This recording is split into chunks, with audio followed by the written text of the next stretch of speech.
함께 하나님 말씀 보겠습니다. 신약 성경 요한계시록 1장 9절에서 20절까지 말씀입니다.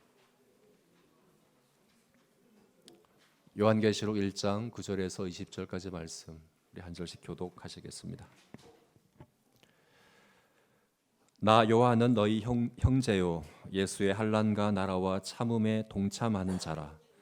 하나님의 말씀과 예수를 증언하였으므로 말미암아 반모라 하는 섬에 있었더니 주의 날에 내가 성령에 감동되어 내 뒤에서 나는 나팔 소리 같은 큰 음성을 들으니 이르되 내가 보는 것을 두루마리에 써서 에베소, 서머나, 버가모, 두아디라, 사데, 빌라델비아, 라오디게아 등 7 교회에 보내라 하시기로 몸을 돌이켜 나에게 말한 음성을 알아보려고 돌이킬 때에 7 금촛대를 보았는데 촛대 사이에 인자 같은 이가 발에 끌리는 옷을 입고 가슴에 금띠를 띠고 그의 머리와 털의 희기가 흰 양털 같고 눈 같으며 그의 눈은 불꽃 같고 그의 발은 풀무불에 단련한 빛난 주석 같고 그의 음성은 많은 물소리와 같으며 7 별에 그의 입에 좌우에 날선 검이 나오고 그 얼굴은 해가 힘있게 비치는 것 같더라. 내가 볼 때에 그의 발 앞에 엎드려져 죽은 자 같이 되매 그가 오른손을 내게 얹고 이르시되 두려워하지 말라. 나는 처음이요 마지막이니 곧 살아있는 자라. 내가 전에 죽었었노라. 볼지어다 이제 세세토록 살아있어 사망과 음부의 열쇠를 가졌노니 그러므로 내가 본 것과 지금 있는 것과 장차 될 일을 기록하라. 내가 본 것은 내 오른손에 7 별의 비밀과 또 7 금촛대라. 7 별은 7 교회의 사자요 7 촛대는 7 교회이니라. 아멘. 오늘 말씀 함께 나누겠습니다. 여러분들은 예수님의 모습을 한번 그려보신다면, 머릿속에 그려보신다면 예수님은 어떤 모습인가요? 우리 장로교 표준 교리인 웨스트민스터 대요리문답 109문에는 이렇게 나와 있습니다. 삼위 중 어느 한 위격이라도 그림으로나 조각으로나 나타내면 안 된다. 그건 악한 것이다. 예수님은 삼위일체 하나님 중에 제2위격이신 성자 하나님이시니까 예수님도 그림으로 그리거나 조각으로 만들거나 하는 건 안 된다는 거죠. 근데 예수님의 그림은 굉장히 우리가 흔히 볼 수 있어요. 우리 주변에서 뭐 어린 양을 안고 있는 예수님의 그 온화한 모습 한 번쯤은 다 보셨을 것 같습니다. 그리고 우리 특히 어린 아이들, 우리 아이들의 교재, 성경 공부 교재에는 예수님의 그림들이 많이 나옵니다. 그리고 요즘은 카카오톡에 이모티콘도 예수님 그림이 굉장히 많아요. 저도 받았어요. 며칠 전에 어떤 목사님으로부터 받았어요. 근데 그럼 안 된다는 거죠. 왜 안 되느냐? 성부 하나님이나 성령 하나님은 영이시니까 그림으로 나타내면 안 된다고 하더라도 성자 예수님은 우리와 같은 인성을 갖고 계시잖아요. 우리와 같은 몸을 갖고 계시는데 왜 그림으로 그리면 안 되나? 그럴 수 있지 않는가? 이렇게 생각하실 수 있습니다. 그렇게 얘기할 수 있습니다. 그에 대한 대답이 저는 오늘 본문 말씀이 될 것 같아요. 오늘 본문 말씀이 그에 대한 대답으로 아주 적합한 말씀입니다. 왜냐하면 성경에서 예수님의 외모를 묘사한 성경 본문은 오늘 본문밖에 없습니다. 다른 본문에서는 예수님을 어떤 옷차림이나 키나 얼굴 색임새나 표현한 데가 없어요. 근데 오늘 본문만 이렇게 기록해 놓았어요.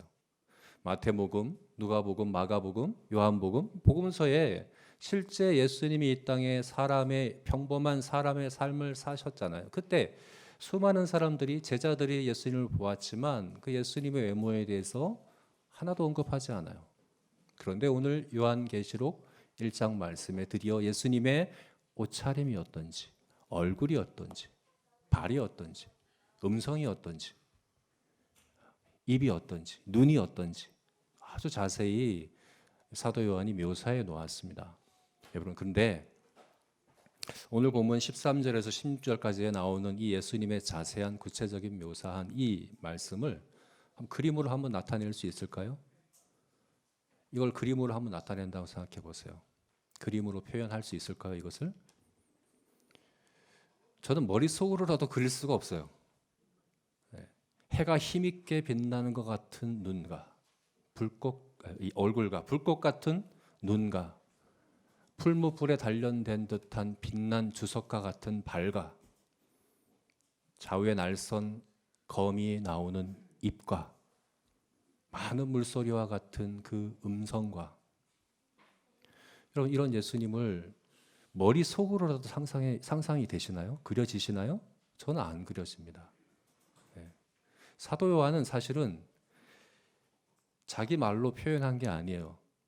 아마 부활하신 예수님을 보고 자기 말로 표현할 수가 없어서, 지금 여기 나오는 이 예수님 묘사는 사실은 구약 성경의 에스겔서와 출애굽기와 사사기와 이사야와 다니엘과 그 곳곳에서 하나님을 간접적으로 보았던 사람들이 하나님을 묘사한 것을 다 가져와서 지금 인용해 놓은 거예요. 자기 말로 표현한 게 아니에요. 자기 말로 표현이 안 되는 거죠. 여러분, 사도 요한은 예수님과 가장 친밀한, 예수님이 가장 사랑했던 제자입니다. 이 땅에 예수님 계실 때 가장 가까이서 늘 동행했던 그런 제자가 요한이에요. 그 요한이 예수님을 감히 자기 말로, 자기 표현으로 표현할 수 없다라고 지금 우리 오늘 본문에서 이야기하는 거예요. 그러니 여러분, 수많은 그림들에서 예수님을 너무나도 친근하고 친밀하고 다정하고 인자하고 한 그런 예수님을 많이 그리고 있는데 좋습니다. 예수님 그러한 분이십니다. 그런데 그게 정확할까요? 정말 예수님이 그러실까요? 거기 왜곡된 그런 것들이 포함되지 않았을까요? 사도 요한마저도 예수님을 그런 친근하고 친밀하고 그런 분으로 묘사할 수 없고, 이 예수님을 보자 그 자리에서 엎드려서 죽은 자처럼 정신을 잃을 만큼 그런 예수님을 보았다고 이야기한다면, 사도 요한마저 그렇다고 한다면 예수님을 그렇게 그림으로 표현한 그 그림들이 정말 예수님이겠습니까? 거기에는 의도하진 않았다고 하더라도 자신의 추측해서, 그죠? 거기에는 지금 우리가 이 문화와 이 사회 가치관과 세계관에서 자유로울 수가 없기 때문에 인본주의적이고 세속적인 관점에 예수님의 그런 생각들이 거기에 들어가 있지 않겠습니까?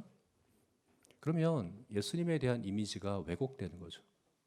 예수님에 대해서 잘못 생각하기가 쉽습니다. 저는 이것이 우리가 부활에 대해서, 예수님의 부활에 대해서 오늘날 너무나도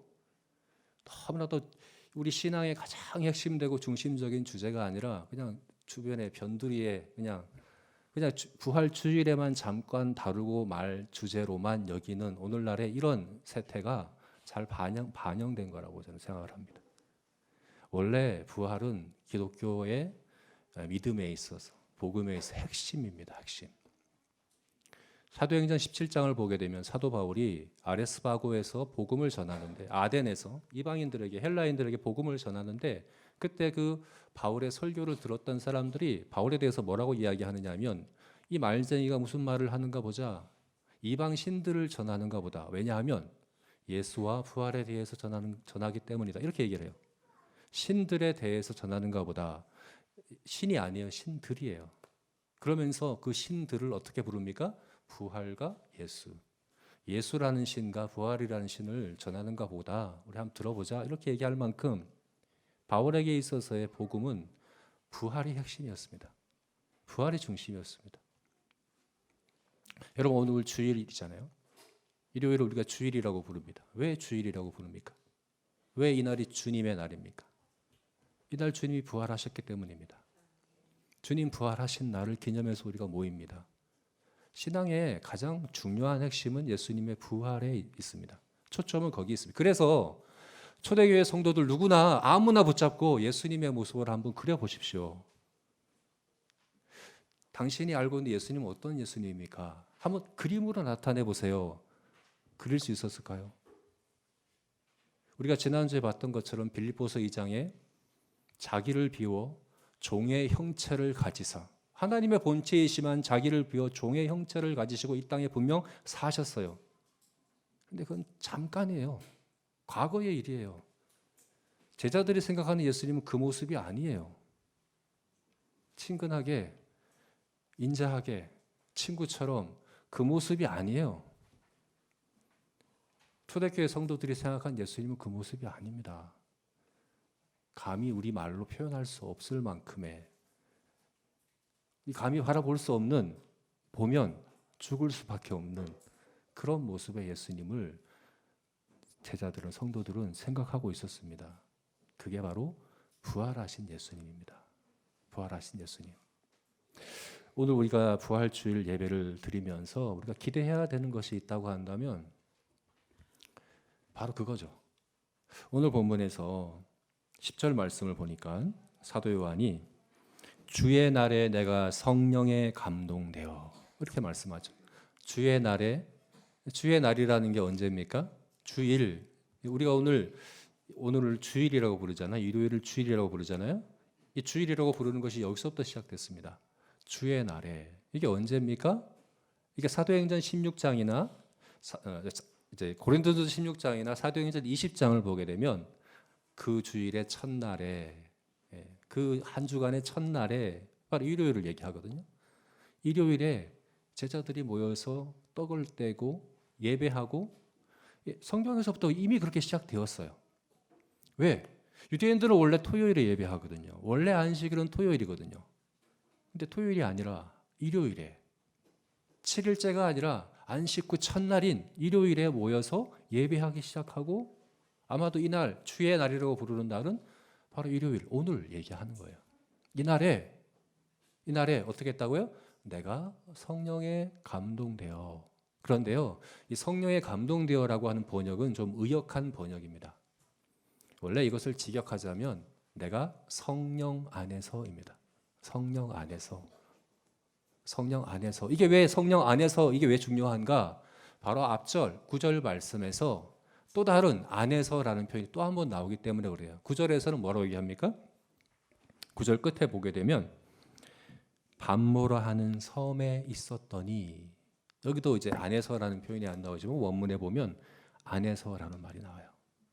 지금 사도 요한은 자기의 물리적인 장소가 어떤지에 대해서 이야기합니다. 난 물리적으로 어디 있다고 얘기합니까? 밤모라고 하는 섬에 있다. 왜 밤모라는 섬에 가 있습니까? 하나님의 말씀과 예수를 증언하였음으로 말미암아, 복음을 전해서, 복음을 전했기 때문에 지금 밤모라고 하는 섬에 유배 가 있는 겁니다.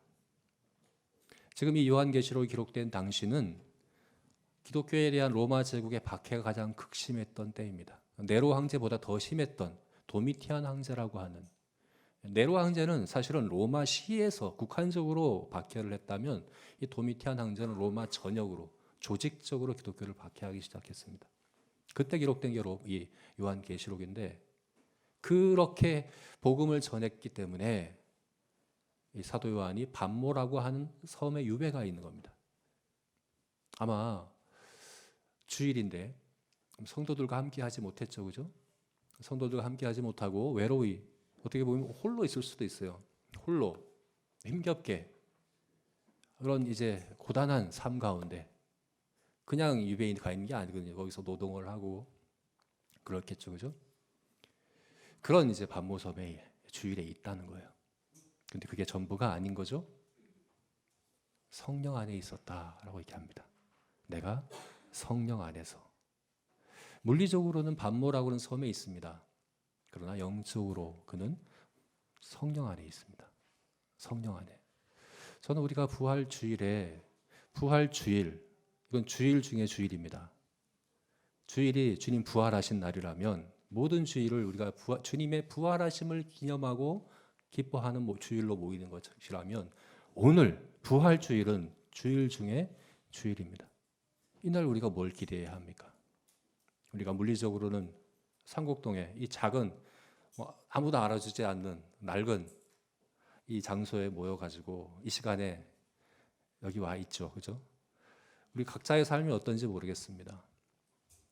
지금 사도 요한이 이야기한 것처럼 나는 예수의 환난과 나라와 인내에 참음에 동참하는 자다. 여러분, 우리가 성도로서 예수의 나라에 동참하는 자라면 여러 이제 환난과 고난과 어려움들이 있을 수 있겠죠. 모르겠습니다. 각자가 다 다를 겁니다.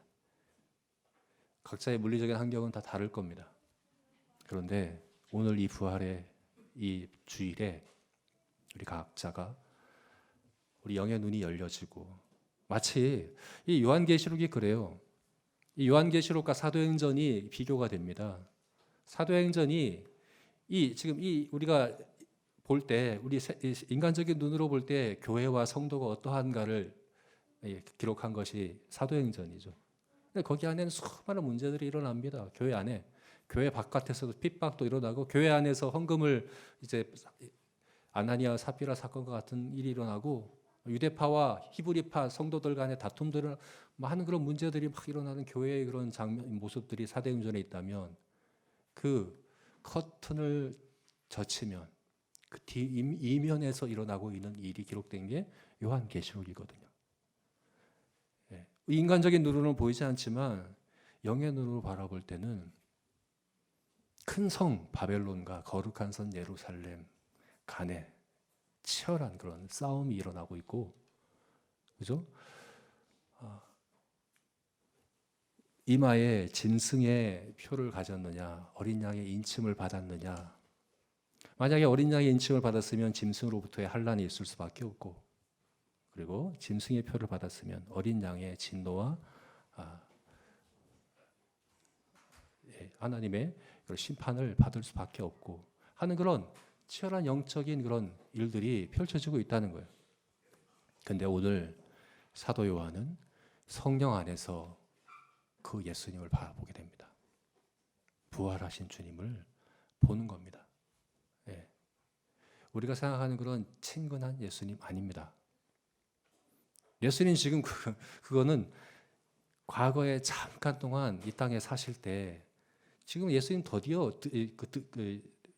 이상 예수님은 더 이상 자기를 비워 종의 형체를 갖고 계시지 않아요. 하늘로 오르셔서 모든 무릎이 그에게 꿇고 모든 입이 주라 시인하시는 하나님으로 지금 하늘에 계시는 거죠. 그 예수님을 보았습니다. 지금 이 시간에 우리가 그걸 기대했으면 좋겠어요. 주님, 우리 눈이 열려져서 그 주님을 볼 수 있게 해주십시오. 부활하신 주님, 부활하신 주님의 그 영광을, 그 능력을, 그 부활하신 주님의 그 주권을, 그 하나님 되심을, 그 부활하신 주님을 우리가 볼 수 있기를 원합니다. 이 소원이 우리 가운데 있었으면 좋겠습니다. 그래서 오늘 본문에서 그 부활하신 주님은 어떤 주님인가? 우리가 부활절에 만나야 할 주님은 어떤 주님인가? 세 가지로 우리가 함께 보았으면 좋겠습니다. 오늘 본문을 보게 되면 17절에 그 주님을 본 사도 요한이 어떻게 됐다고요? 그 발 앞에 엎드려져 죽은 자 같이 되매. 그럴 수밖에 없습니다. 이게 성경에 일관되게 하나님의 영광을 본 사람들은 다 그 앞에서 화로도 나여 내가 죽게 되었도다. 정말 하나님의 영광을 보고 살 자가 없다라고 말씀하신 출애굽기 33장 말씀처럼 다 이렇게 될 수밖에 없는 거예요. 그렇게 엎드려져 있는 그 요한에게 부활하신 주님이 오른손을 대시며 말씀합니다. 두려워하지 마라. 두려워하지 마라. 왜 두려워하지 말아야 합니까? 그러면서 예수님에 대해 세 가지를 말씀하시는 거예요. 예수님 자신에 대해서, 부활하신 주님 자신에 대해서 예수님이 세 가지를 말씀합니다.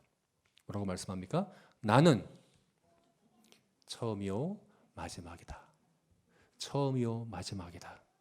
그래서 우리가 처음이요 마지막이신 예수님을 만나야 합니다. 두 번째는 또 뭐라고 말씀하십니까? 곧 살아있는 자라 내가 전에 죽었었노라. 전에 죽었었지만 지금 살아계신 예수님, 그 주님을 우리가 만나야 합니다.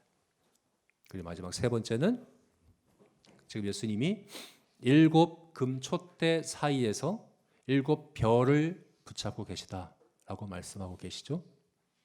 일곱 금촛대와 함께 하시는 예수님. 이 예수님에 대해서 오늘 본문이 우리에게 말씀해 주고 있습니다. 자, 우리 하나씩 그 의미를 생각해 봅시다. 먼저 주님은 어떤 주님입니까? 부활하신 주님은 어떤 주님입니까? 처음이요 마지막이십니다. 처음이요 마지막이신 주님. 부활하신 주님은 그런 분이십니다. 자, 처음이요 마지막이다 하는 이 표현은요, 요한계시록에서 보자면 8절 말씀에서 한번 나왔던 표현입니다.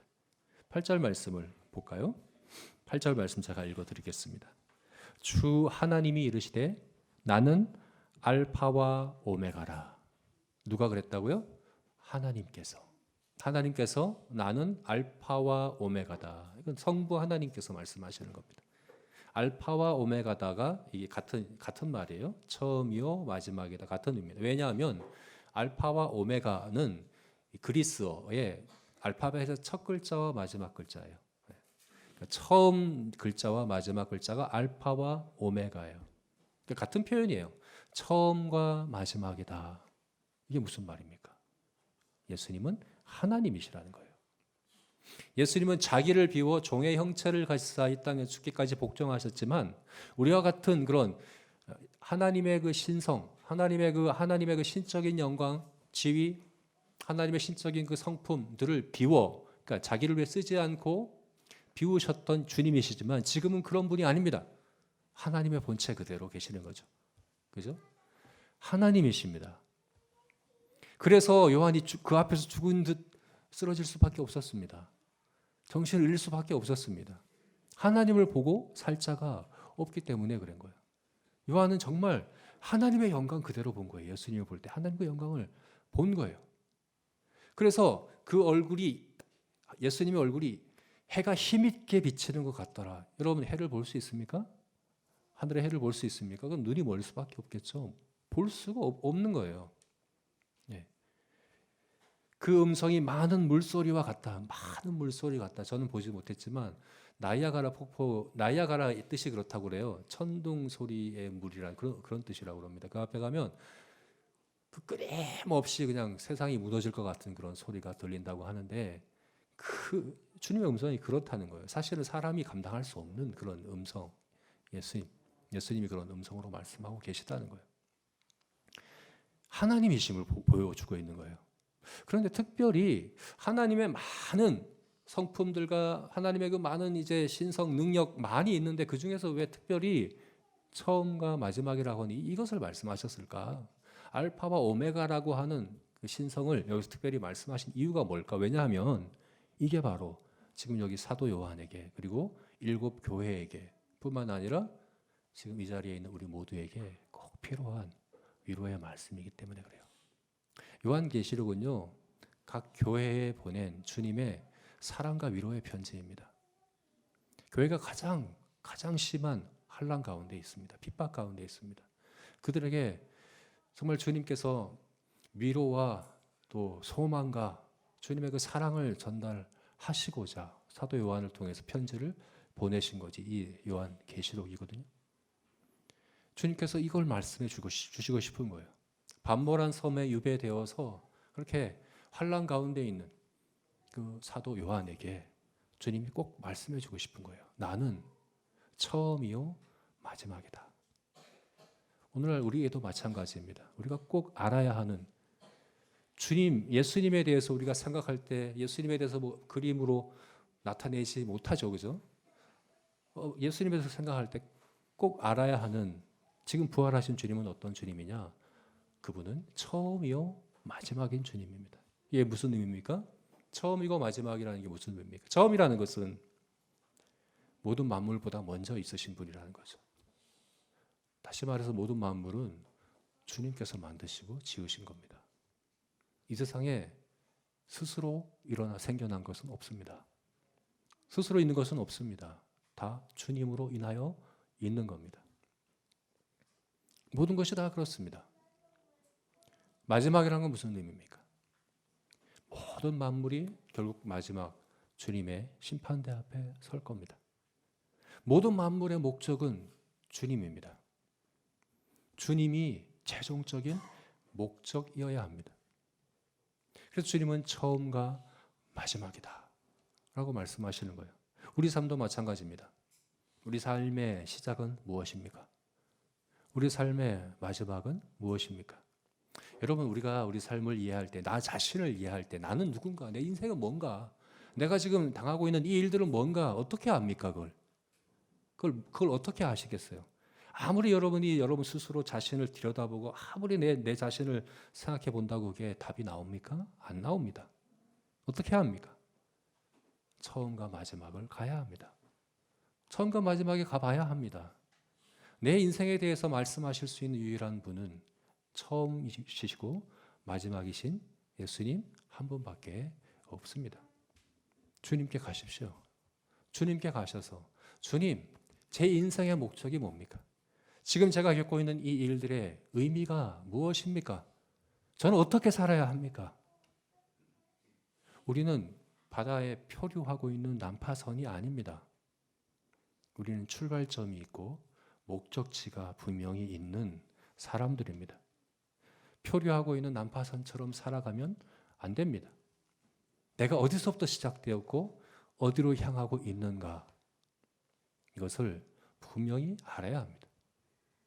제가 자주 말씀드린 것처럼 마트에 가도요, 그냥 시간이 남아서 그냥 이게 시간 보내려고 이렇게 놀러 간 사람과 가서 뭐 사와 라고 해서 간 사람은 마트에 가도 태도가 틀립니다. 내가 여기 왜 왔고 어디서부터 왔고 그리고 어디로 가야 하는가를 아는 사람은 다릅니다. 여러분 인생을 그렇게 살아가고 있습니까? 여러분의 삶을 그렇게 살아가고 있습니까? 내가 어디서 왔고 어디로 향해 가고 있는가 생각하고 있습니까? 우리의 문제는 이걸 생각하지 않는 거죠. 이걸 생각하지 않는 거예요. 오히려 내가 처음과 마지막인 것처럼 여러분 처음과 마지막은 주님께 맡겨야 합니다. 주님이 말씀하십니다. 내가 처음이요 마지막이다. 너의 처음과 마지막은 내가 책임지겠다. 너는 그 사이에서 최선의 삶을 살면 된다. 그 사이에서 가장 가치 있는 삶을 살면 된다. 처음과 마지막은 내가 책임지고 있다. 내가 주관한다. 라고 주님께서 말씀하시는 것입니다. 우리가 난파선이 아니라 분명한 목적지, 마지막을 책임지시는 그 주님께서 우리와 함께 하시며 우리를 위한 부활의 주님으로 말씀하시는데, 이 처음과 마지막 주님께서 허락하신 지금 우리의 이 삶에서 가장 가치 있고 최선의 삶, 최고의 삶을 담대히 기쁘게 감사하게 살아드리는 저와 여러분이 되시기를 축원합니다. 두 번째로는 주님께서 말씀하십니다. 또 어떻게 말씀하십니까? 곧 살아있는 자라 내가 전에 죽었었노라. 볼지어다 이제 세세토록 살아있어 사망과 음부의 열쇠를 가졌노니. 주님께서 말씀하십니다. 나는 살아있는 자다. 그냥 살아있는 것 아닙니다. 나사로도 부활했잖아요. 나사로가 부활해서 살아있는 것, 그 살아있는 것 아닙니다. 왜냐하면 나사로는 또 죽었잖아요. 근데 주님 뭐라고 말씀합니까? 나는 세세토록 살아있어서 사망과 음부의 열쇠를 가졌다. 나는 살아있다. 그러나 전에 죽었었노라. 이렇게 말씀하시는 거예요. 왜 이게 중요합니까? 사실은 지금 사도 요한마저도 죽을 것 같은 공포, 두려움 가운데 지금 쓰러졌거든요. 네. 우리가 극복해야 되는 문제입니다. 죽음이라고 하는 거. 근데 이 죽음은 왜 이런 죽음이 있습니까? 바로 하나님과의 관계에서, 하나님의 그 영광 앞에 나아갈 때 우리는 죽을 수밖에 없는 거라는 걸 여기서 분명하게 보여주고 있는 거죠. 여러분, 하나님께서 아담에게 선악과를 먹으면 네가 반드시 죽으리라. 반드시 죽으리라 하신 그 죽음은 육체적인 죽음이 아니죠. 물론 이후에 육체적인 죽음도 따라오지만 그 죽음은 하나님과의 관계에서의 죽음입니다. 하나님께 이제 나아갈 수가 없는 거예요. 죄인인 우리는 하나님께 나아갈 수가 없는 거예요. 왜냐하면 죄의 삭은 사망이기 때문에 그래요. 하나님께 나아갈 수 있는 유일한 방법은 죽는 거예요. 그래서 창세기 4장에서 에덴 동산에서 쫓겨나자마자 나오는 이야기가 짐승을 잡아들여 하나님께 예배하는 예배 이야기가 나오는 거예요. 하나님께 나아가는 유일한 방법은 누군가 죽어야 돼요. 죄의 삭시 집을 대어야 돼요. 누군가 죽어서 그 죽음, 그 피를 갖고 하나님께 나아갈 수 있다라고 하나님께서 구약 성경 내내 가르치시고 말씀하시는 거예요. 그런데 그 짐승의 피가 그게 효과가 있는 게 아니잖아요. 그게 가치가 있어서 그런 게 아니잖아요. 그래서 아무 의미도 없는 거잖아요. 짐승의 피를 갖고 나가는데 어떻게 우리 죄가 사함 받습니까? 그것은 다 예수님의 죽으심을 예표하는 것 아닙니까? 그래서 구약 백성들을 계속해서 말씀하시며 우리의 중보자이신, 우리의 대제사장이신, 자기 몸을 들어 영원하고 완전한 제사를 드리신 예수님의 그 죽으심을 그들도 바라보고 그들도 믿고 구원받은 것이거든요. 그 죽음을 구약 성도들이 다 이제 봤던 거죠. 지금 보십시오. 사도 요한이 죽은 자처럼 엎드려져 있을 때 주님께서 오른손을 그에게 대시며 말씀합니다. 넌 더 이상 두려워하지 않아도 된다. 왜냐하면 내가 죽었었기 때문이다. 내가 죽었다. 내가 너의 죽음을 죽었다. 너를 대신하고 너를 대표하여 내가 이미 죽었다. 그리고 살아났다. 예수님의 부활은 우리의 모든 죄의 삭시 집을 대었음을 확증하는 겁니다. 감옥에 갇힐 때 10년형을 받으면 출소해야 그 죄값이 치러지는 거예요. 예수님이 만약 계속 죽음 가운데 계시면 우리 죄값은 계속 치러지고 있는 거예요. 예수님은 부활하셨습니다. 우리 죄값이 이미 다 집을 대었습니다. 그래서 예수님은 사망과 음부의 열쇠를 가지셨습니다. 사망과 음부는 더 이상 우리를 해롭게 할 수 없습니다. 사도 바울이 얘기하죠. 사망아, 너의 쏘는 것이 어디에 있느냐? 쏘는 것, 해롭게 할 것 없다는 얘기예요. 사망은 더 이상 우리를 해롭게 할 수 없습니다. 왜 사망이 우리에게 해를 줄 수 있습니까? 사망이 왜 무서운 겁니까? 그게 하나님의 심판이기 때문에 그렇거든요. 근데 더 이상 하나님의 심판이 아니란 얘기입니다. 더 이상 우리에게 죽음은 하나님의 심판이 아닙니다. 이미 우리에 대한 심판은 다 하나님께서 다 치르셨습니다. 해결하셨습니다. 우리에게 남은 하나님의 진노는 하나도 남아있지 않습니다. 완전히 한 방울도 남김없이 하나님의 진노와 심판을 다 쏟으셨고 주님께서는 살아나셨습니다. 여러분, 여전히 우리는 언젠가는 죽을 겁니다. 뿐만 아니라 지금 현재도 많은 문제들을 우리가 만납니다. 사도 요한이 나는 예수의 환난과 나라와 참음에 동참하는 자다. 이게 그 전에 뭐라고 말씀합니까? 9절 말씀을 보니까 나는 너희 형제다. 난 너희 형제인데 너희와 똑같이 예수의 환난과 나라와 참음에 동참. 이게 요한만이 아니고 그 당시의 성도들만이 아니라 오늘날 우리 모두가 다 이렇다는 거죠. 환난이 있습니다.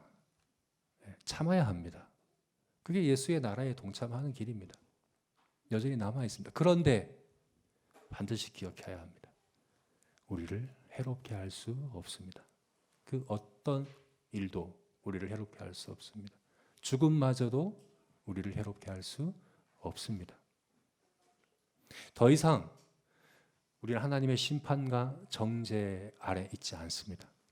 우리가 겪는 모든 것들은 다 하나님의 우리를 향한 사랑 가운데 합력하여 선을 이루시기 위하여 하나님께서 허용하시는 겁니다. 허락하시는 겁니다. 우리가 이것을 믿어야 하는 겁니다. 왜 그렇게 하실까? 우리 이런 환난 없게 해주시면 좋은데 왜 이렇게 하실까? 그건 아마도 여전히 우리 안에는 죄의 세력이 남아있거든요. 우리 안에는 여전히 죄의 습관과 본성이 남아있어요. 이미 하나님의 그 심판대 앞에서는 해결되었는데 여전히 우리 안에 남아있거든요. 이걸 주님이 우리를 조금씩 변화시키시기를 원하시는 거죠. 아직은 여전히 우리 하나님 앞에 나아가면 죽은 자처럼 엎드러질 수밖에 없는 우리 안에 죄성이 남아있는데 하나님 앞에 담대히 나아가 하나님과 그 은혜의 보좌 앞에서 담대히 하나님의 그 은혜를 누리는 하나님의 자녀답게, 백성답게 그렇게 빚어가시기 위해서 우리에게 여러 가지 어려움들을 허락하십니다. 그럼 여러분, 그런 어려움 가운데 기억해야 합니다. 내가 내 안에 있는 죄를 죽이고 하나님 앞에 담대히 나아가기를 훈련하고 연습하고 그렇게 내가 성장하고 변화되어야 하는 것이구나. 그것이 주님의 뜻이구나. 여러분 반드시 기억해야 합니다. 주님께서 말씀하십니다. 내가 죽었었노라 그러나 내가 살아있다. 이 주님을 믿음으로 우리 안에 남은 죄의 모든 세력들을 날마다 싸워 이기고 승리하여 하나님의 그 영광스러운 보좌 앞에 더 가까이 나아가게 되는 저와 여러분이 되시기를 주님의 이름으로 축원합니다. 마지막 세 번째로 예수님께서 말씀하시는 부활의 주님은 어떤 주님입니까? 일곱 금초대와 함께 하시는 주님이다 라고 말씀합니다. 일곱 금초대가 뭡니까? 일곱 교회들이다 라고 20절에서 분명히 말씀하고 있죠. 어떤 일곱 교회들입니까? 에베소, 서무나, 버가모, 두아디라, 사데, 빌라델비아, 라오디게아 일곱 교회들을 이야기하는데 왜 이 일곱 교회들만 얘기할까? 사실은 이 소아시아 지역에 다른 큰 교회들도 많이 있었어요. 밀레도와 골로새와 히에라폴리스와 여러 교회들도 있었는데 왜 이 일곱 교회들만 주님께서 지금 지목해서 말씀하실까? 이제 성경학자들이 얘기할 때는 그 소아시아 지역에 에베소부터 시작해가지고 이 공식적인 우편 도로가 있었는데 편지가 전해지면 그렇게 그 도로를 통해서 전해지는데 그 도로에 있는 이 교회들이라고 이야기를 합니다. 그것이 이제 일리가 있는 설명인데, 근데 그것만으로만 설명되지는 않는 것 같습니다. 왜냐하면 그 공식적인 이 우편 도로는 일반적인 사람들이 항상 그 도로를 가지는 않았거든요. 그래서 이 편지가 주어질 때 반드시 그리로 가리라는 법이 없어요. 그리고 이 교회들은 굉장히 좀 작은 교회들이고 큰 교회들도 있어요, 주변에. 근데 왜 그 교회들은 언급하지 않았을까? 정확한 설명은 우리가 모르겠습니다. 그러나 이것이 일곱이라고 하는 이 숫자가 성경에서 특별히 요한계시록에서 완전함을 의미하는 숫자이기 때문에 아마도 주님께서는 이 일곱 교회만이 아니라 모든 교회, 역사상 존재하는 모든 교회, 우리 제자 교회를 포함한 모든 교회를 다 말씀하시는 것이라고 우리가 이해하는 것이 맞죠. 그런데 주님께서 부활하신 그 주님께서 하시는 일이 뭐라고요? 주님께서 어떤 일에 어떤 사역에 지금 초점을 두고 계십니까? 지금 중보자시잖아요. 무슨 일을 하고 계십니까? 그 일곱 금초대 사이에서, 다시 말해서 일곱 교회 사이에서 일곱 교회를 바라보시고 일곱 교회와 함께하고 계신다. 주님은 이 일곱 교회에 무관심하지 않으세요. 깊은 관심을 갖고 계세요. 우리가 이제 다음 주부터 일곱 교회에 대해서 함께 볼 겁니다. 에베소 교회부터 한 교회씩 우리가 볼 텐데 주님은 정확히 아세요. 각 교회마다 칭찬하실 것과 책망하실 것을 분명히 알고 계세요. 어떤 교회는 이 칭찬을 하시고 어떤 교회는 이런 칭찬을 하시고 각 교회마다 달라요. 칭찬하실 것과 책망하실 것을 정확히 알고 계세요. 각 교회의 상황을 정확히 알고 계세요. 그리고 각 교회마다 주님의 어떠하심을 말씀해 주셔요. 지금 우리가 봤던 예수님의 그 모습이 각 교회마다 예수님께서 적용해서 말씀하시는 거예요. 나는 처음이고 마지막이다. 어떤 교회는 이렇게 말씀하시고 나는 좌우의 날성검을 가진 자다. 또 어떤 교회는 이렇게 말씀하시고 각 교회마다 주님을 이렇게 말씀해 주시는 것을 우리가 볼 수 있습니다. 여러분 우리 제자교회도 마찬가지입니다. 교회는 우리들의 친목 모임이 아닙니다. 그냥 우리끼리 의논해가지고 우리끼리 머리를 싸매가지고 우리가 생각할 좋은 계획을 세워가지고 잘 그게 교회가 아닙니다. 교회의 주님은 주님이십니다. 교회의 머리는 주님입니다. 교회를 가장 정확히 아시는 분은 주님입니다. 주님께서 우리의 빛이시고 능력이시고 생명이십니다. 일곱 금초대이지만 이 금초대가 우리 세상의 비침을 의미하잖아요. 교회는 세상의 빛이에요. 우리는 금초대예요. 그러나 이 빛은 주님의 얼굴이 힘있게 비치는 햇빛과 같다고 그랬는데, 해와 같이 빛난 힘있게 비치는 그 주님의 얼굴이 그렇다고 했는데, 여러분 대낮에 촛불을 켠다고 이게 무슨 효과가 있겠습니까? 대낮에 한번 촛불을 켜보십시오. 그 빛이 나겠습니까? 주님이 우리의 빛인 거죠. 교회는 세상의 빛이 돼 반사해서 반사체일 뿐이라는 거죠. 우리 스스로 빛을 발하는 거 아니에요. 주님께서 7별을 손에 잡고 계세요. 7별은 교회의 사자들이다. 이것을 어떻게 해석할지는 하늘에 있는 천상의 존재들로 해석하기도 하고, 각 교회에 있는 목회자들로 해석하기도 합니다. 어찌되었건 목회자로 해석한다고 해도 우리가 이 빛이신 말씀을 이렇게 우리가 나누고 배우고 하는 이것이 무슨 효과가 있겠습니까? 주님이 빛이십니다. 주님이 우리를 변화시킵니다. 주님이 우리 안에 있는 심령과 골수를 찔러 쪼개시는 좌우의 날선검을 사용하시는 분이십니다. 주님이 우리 가정을 회복시킵니다. 주님이 우리 삶을 회복시킵니다. 주님이 우리의 생명입니다. 주님이 우리 교회가 갈 길을 알고 계십니다. 주님이 우리 교회의 사명에 대해서 말씀하고 계십니다. 우리가 이 사실을 기억하고 7교회, 이 제자교회, 우리들을 오른손에 붙잡고 계시며 우리에게 지시하시고 칭찬하시고 책망하시고 명령하시는 우리 주님 앞에 그렇게 나아가는 저와 여러분 되시기를 주님의 이름으로 축원합니다. 말씀을 맺겠습니다. 예수님의 그림 필요 없겠죠. 예수님을 그림으로 그리는 거 불가능하겠죠. 네. 그래도 이렇게 이모티콘이나 이렇게 사용하려면 사용해도 되는데, 사실 예수님은 그런 모습이 아니잖아요, 그죠? 잠시 잠깐 그런 모습이셨을 뿐이지. 십자가의 주님도 사실은 우리가 그렇게 많이 기억할, 물론 중요하죠. 근데 지금 주님은 그런 분이 아니시잖아요, 그죠? 주님은 어떤 분입니까? 처음과 마지막이십니다. 주님은 죽었으나 살아계신 분입니다.